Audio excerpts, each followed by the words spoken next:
Wow, can you believe that? Boy, did that place bring back memories. Unreal. So it's so wonderful to reminisce because a lot of the old hotels are no longer here. Most of them are no longer here.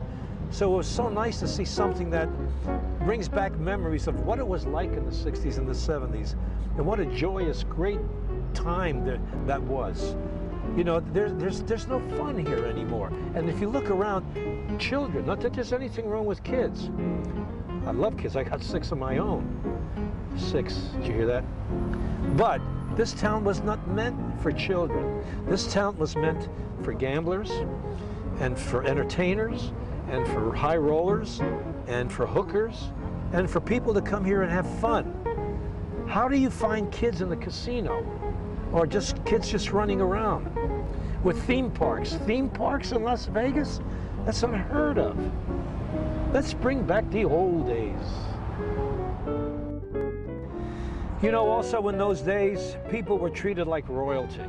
You know, whether you had money or not, they loved to have you. They're very gracious.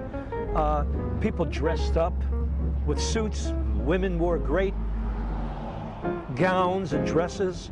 And as you look around now, people are walking around in shorts. I mean, that's not the way Vegas was supposed to be. And that's the Vegas that I know and love. You know, in those days, in the 60s and 70s and so on, there were many stars besides Nat Cole and Frank Sinatra and Lena Horne. And there were always at least 4 or 5 different acts in the showrooms or in the lounges, and usually there was a headliner in the showroom and a headliner in the lounge. I know for my case, when I worked in the lounge, I had a 21-piece band. We also had some great comics. Shecky Green, Joey Bishop, Buddy Hackett, and there was a lot of camaraderie. Everybody used to hang out together.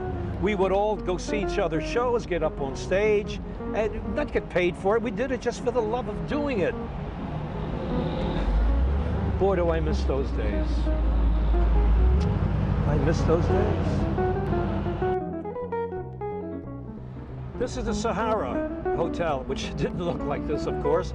I worked here many times with Buddy Hackett, with Alan King, and Buddy Rich. Of course, these were the days where Buddy Rich and I were hanging out together. And Buddy would be working in the lounge at the Sands, and if I wasn't there, I was here in the main room at the Sahara, and many times the curtain would open up and I wouldn't even know it, and there's Buddy Rich playing drums. I mean, we did crazy stuff. One time Buddy Rich was playing drums, Johnny Carson was playing trumpet in the band. I mean, it was crazy. We're going to be pulling up to the Liberace Museum, which is another incredible place. But you know, I knew Liberace as Lee. He and I were friends for many years, and a wonderful piano player. I mean, all that glitzy stuff was great, but as a musician, I had the utmost respect for Lee because he was not only a great showman, of course, but he was a wonderful piano player. And we're about to see some of the most wonderful things in this museum, so just stay with me for a while as we go inside.